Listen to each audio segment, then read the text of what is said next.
Hi student, आप देख रहे हैं JM study love Gupta channel. तो मैं आपको ले चलता हूं आज के टॉपिक पर। आज का टॉपिक है वही त्रिकोणमितीय अनुपात में, जो कि बताया गया है। प्रश्न है, बताइए कि निम्नलिखित कथन सत्य है या असत्य, कारण सहित अपने उत्तर का पुष्टि कीजिए। जैसे कि पहला नंबर में है, tan a का मान सदैव 1 से कम होता है। क्या सत्य है या असत्य है? और सत्य है या असत्य है तो उसका कारण भी देना है।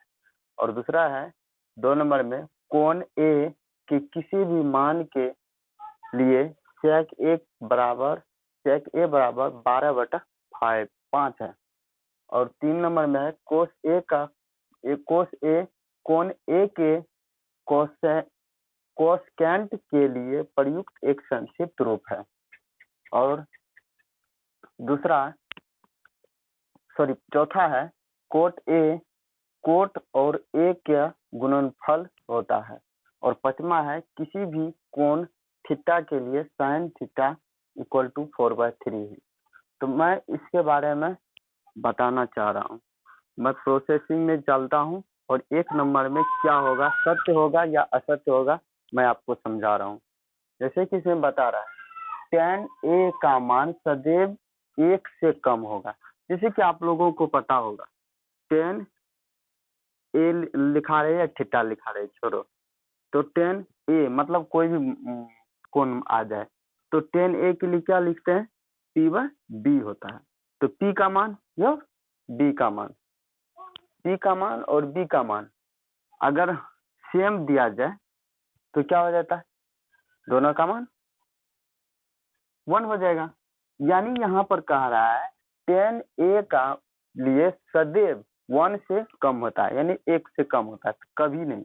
कभी क्या होता है, P का मान ज्यादा हो जाता है, B का मान कम हो जाता है। तो इससे क्या होगा, जैसे मान लीजिए कि मैं P का मान 2 आ जाएगा और B का मान 1 आ जाएगा, तो क्या हो जाएगा दोस्तों, तो यहाँ पर क्या हो गया, 1 से कम तो नहीं है, 1 से ज्यादा हो गया। 1 से कम नहीं, अगर मान लीजिए P का मान 1 और B का भी मान 1 होगा, तो स्टूडेंट बताइए क्या 1 से कम है या नहीं है। तो दोस्तों यह असत्य है, तो असत्य यहाँ पर लिख देंगे।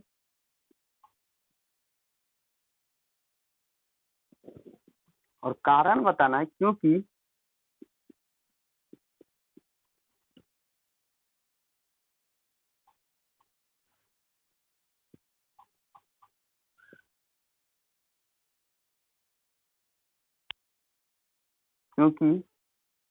tan a बराबर कम नहीं हो सकता है। माना कि P का मान 1 भी आ जाएगा और B का भी मान 1 हो जाएगा, क्योंकि tan a = P/B, तो 1/1 लिख दिया हूँ। तो क्या हो गया, क्या 1 से कम है, नहीं है, बस कारण बता दिया हूँ। अब दूसरा लिख रहा हूँ।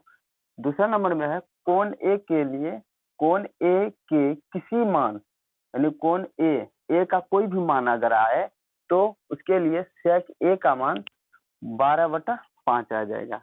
क्या सत्य है या असत्य है? सत्य। ये असत्य होगा, कभी नहीं हो सकता है B का मान ज्यादा और H का मान कम, ऐसा हो ही नहीं सकता। तो दोस्त फ्रेंड देखिए, 2 नंबर का भी असत्य हो जाएगा। तो तीसरा नंबर में चलता हूँ। तीसरा नंबर में क्या कह रहा है उसका देख लेता हूँ।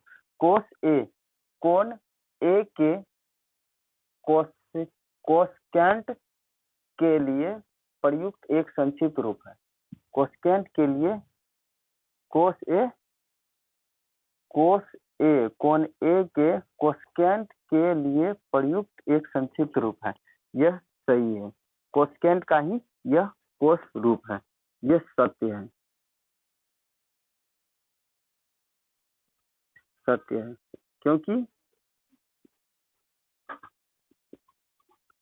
क्योंकि यहाँ देख रहे हैं कोसेकेंट का ही संक्षिप्त रूप होता है। कोसेकेंट का संक्षिप्त रूप है।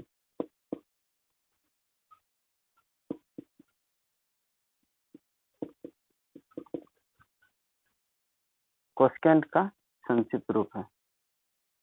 चौथा नंबर में चलता हूँ। चौथा नंबर में कह रहा है कोट और ए का गुणनफल होता है, ये असत्य होगा। मैं कारण बता रहा हूँ। असत्य क्यों असत्य होगा? क्योंकि कोट ए जो है यह कभी अलग नहीं होता है। कोट और ए कभी अलग नहीं होता है, यह एक साथ ही होता है। क्योंकि कोटजेंट का संक्षिप्त रूप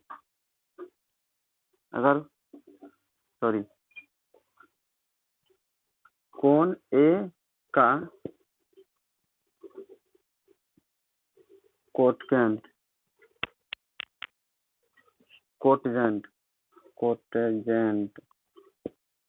का संक्षिप्त रूप है।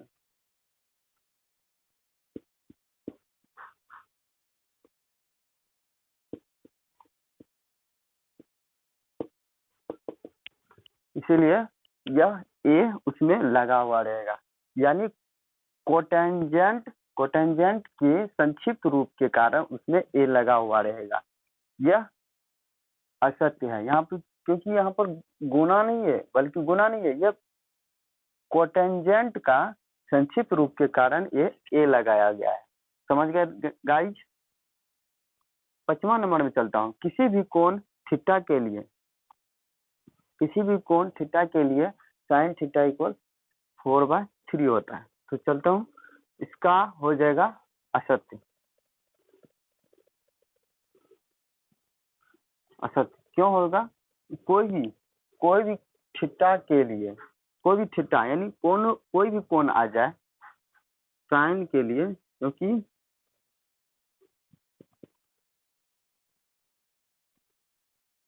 कारण बताना है, क्योंकि sine theta equal to P/H होता है। तो दोस्तों इसका मान क्या दिया हुआ? 4/3। अब मैं बता रहा हूँ कभी भी नहीं हो सकता, क्योंकि आप जानते हैं H का वैल्यू हमेशा P या B से बड़ा होता है। दूसरे हिसाब की तरफ चलता हूँ।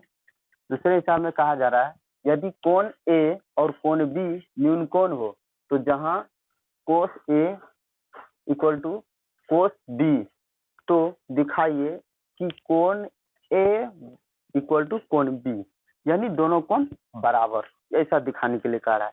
तो दोस्तों मैं चलता हूँ इससे हिसाब की तरफ, और cos A equal to cos B, मैं प्रश्न की तरफ चलता हूँ और प्रश्न में जो दिया हुआ उसको लेकर बना रहा हूँ। माना कि A और B दिया हुआ, यानी न्यून कोण, A न्यून कोण और B न्यून कोण, मतलब C क्या है? समकोण है। चलिए मैं इसको लेकर चलता हूँ। तो जैसा कि आप देख रहे हैं, इसका फॉर्मूला क्या होता है? B/H। इसका क्या हो जाएगा दोस्तों? आप जान रहे हैं, इसका हो जाएगा B/H। तो दोस्तों आप यहाँ देख रहे हैं, ये तो H होता है हमेशा, तो आधार क्या हो जाएगा? कोण A के लिए तो P तो ये हो गया, B ये हो गया, यानी AC/AB। चलिए फिर B के लिए P तो ये हो जाएगा, मतलब B हो जाएगा BC, और H तो हमेशा AB ही रहेगा। चलिए दोस्तों अब इसको लेकर चलता हूँ, देखते जाइए कितना सिंपल से बनेगा। जब आप देख रहे हैं यानी दोनों का अनुपात बराबर है, माना AB AC बराबर BC निकल रहा है, तो मतलब क्या हो गया? AB AC का मान और BC का मान बराबर है। तो जानते हैं आप लोग, जबकि अभिगृहित अभिधारणा में दिया गया था कि बराबर भुजाओं के सामने वाला कोण बराबर होता है। अतः कोण ए बराबर कोण बी, क्योंकि कारण बता रहा हूं, क्योंकि बराबर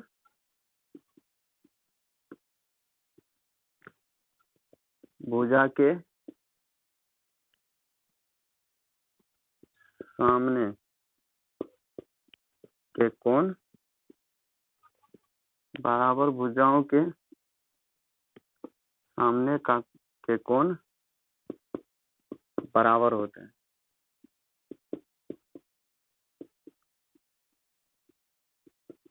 तो मैं इस तरह से दर्शा दिया। बस हो गया कंप्लीट दोस्तों, हो गया बच्चे। तो इस तरह से मैं सिद्ध कर दिया कि कोण बराबर है। चलिए अगला टिप्स में चलता हूँ बच्चों। तो मैं इसको दर्शा रहा हूँ कि त्रिकोणमितीय अनुपातों के मान है, यानी जो भी अब पीछे बना चुके हैं त्रिकोणमिति का अनुपात निकाल चुके हैं, उसी अनुसार अब अनुपात का फॉर्मूला, यानी इसे याद करने की जरूरत है। कुछ अनुपात का मान दिया हुआ, इसे याद रखना है और इसी के आधार पर आप आगे हिसाब बना सकते हैं। चलिए मैं आप एक ट्रिक बता रहा हूँ जो कि साइन का बनाने के बाद आप सभी का बना सकते हैं। यानी साइन का, अगर साइन ए का अनुपात अगर निकाल सकते हैं तो सभी का मान धराधर निकल जाएगा। तो चलिए मैं आपको एक ट्रिक बता रहा हूँ। 0/4 root under 1/4 root under 2/4 root under 3/4 root under 4/4। तो चलिए मैं इसका मान बता देता हूँ। इसका मान क्या हो जाएगा? किसी भी चीज में, कोई भी मान में अगर 0 से भाग दिया जाता है 0 ही होता है, यानी 0 में भाग दिया जाता है कोई भी मान से तो 0 होता है। अब इसका देख लेता हूँ। इसका क्या हो जाएगा बच्चों? इसका हो जाएगा 1 का वर्गमूल 1, यानी ये दोनों आपस में नहीं कटेगा, तो मैं इसका वर्गमूल निकाल लेता हूँ। 1 का वर्गमूल 1 हो जाएगा और 4 का वर्गमूल 2 हो जाएगा। हो गया क्लियर? अब ये दोनों आपस में कट जाएगा, तो कटेगा, बचेगा 1/2। 1/2, 1 का वर्गमूल 1 होगा और 2 का वर्गमूल नहीं निकलेगा, रूट ही अंदर रहेगा। तो समझ गए बच्चों?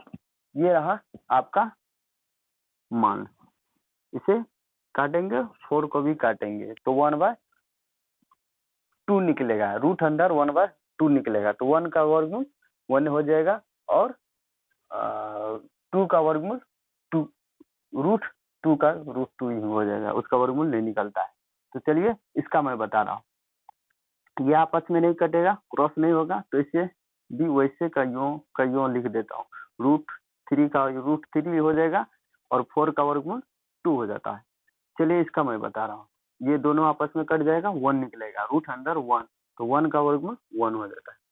चलिए गाइज, हो गया क्लियर? आप देख सकते हैं यहाँ पर साइन 0 का 0, साइन 30 का 1/2, साइन 45 का 1/√2, साइन 60 का √3/2 और साइन 90 का 1 है। आप देखते जाइए, मैं कोस का निकाल लेता हूँ। कोस का बहुत सिंपल है। इसी को जिस तरह से हम लेफ्ट साइड से राइट साइड गया हूँ, उसी तरह से राइट साइड से लिखते आएंगे।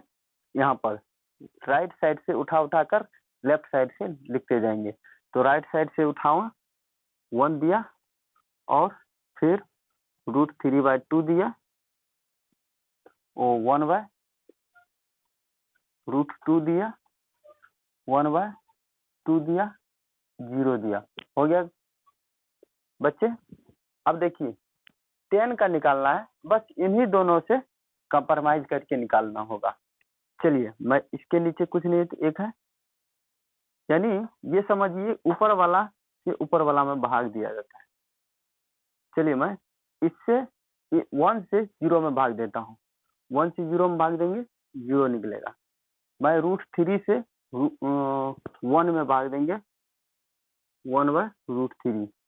1 से 1 में भाग देंगे, यानी उस 1 में इस 1 से भाग देंगे, यानी साइन वाले 1 से कोस वाले 1 से भाग देंगे तो 1 निकलेगा। फिर √3 में 1 से भाग देंगे √3 निकलेगा।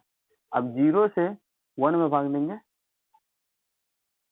क्या हो जाएगा? अपरिभाषित हो जाएगा। किसी भी संख्या में 0 से भाग देने पर वो कभी कटेगा ही नहीं, वो चलता ही रहेगा नहीं, मतलब अपरिभाषित हो जाता है। चलिए मैं आगे अब देखते जाइए। तीनों निकल गया, तीनों का अगर निकल गया तो अब सिंपल है, कोसेक का निकाल सकते हैं, सेक का निकाल सकते हैं, कोट का निकाल सकते हैं। कोसेक का कैसे निकालेंगे? आप जानते हैं आप, साइन का उल्टा होता है कोसेक। तो साइन का उल्टा होता है कोसेक, तो मतलब इसके नीचे कुछ नहीं हुआ तो 1 है, मतलब इसको उल्टाएंगे 1/0 आ जाएगा, तो मतलब 0 से भाग दिया जाता है, तो मतलब ये हो गया अपरिभाषित।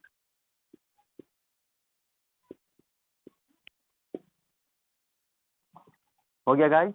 अब चलता हूँ कोसेक का ही, अब साइन का दूसरा रूप, उसको पलट लेता हूँ, 2/1 हो जाएगा। अब इसको मैं पलट लेता हूँ, √2/1, 1 का कोई मायने नहीं होता है, तो यही सिर्फ ये मान हो जाएगा। मैं इसको पलट लेता हूँ, 1/√3, सॉरी 2। कोस का उल्टा होता है सेक, तो इसको पलट दिए, 1/1 होता है तो इसको पलट दिए 1 ही होगा। इसे पलट देंगे 2/√3 हो जाएगा। इसे पलटेंगे तो √2 हो जाएगा। इसे पलटेंगे तो ओनली 2 हो जाएगा। इसे पलटेंगे 0/1 है, इसे पलटेंगे तो मतलब हो जाएगा 0 से 1 में भाग दिया जाएगा, मतलब अपरिभाषित हो जाएगा।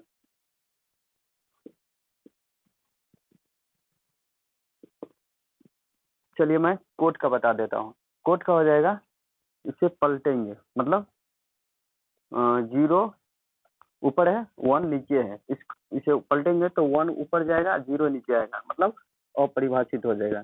0 से किसी भी संख्या में भाग देने पर अपरिभाषित हो जाता है।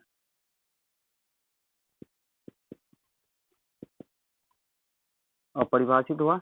अब इसके यानी 10 का उल्टा होता है कोट, तो इसे पलट लेंगे √3 हो जाए। इसे पलट लेंगे 1 होगा। इसे पलटेंगे 1/√3 हो जाएगा, मतलब इसके नीचे कुछ नहीं तो 1 है, तो इसको पलटेंगे ये हो जाएगा। इसको पलटेंगे, मतलब इसका रूप हो जाता है 1/0, तो इसको पलटेंगे तो 1 हो जाएगा। क्लियर हो गया दोस्तों?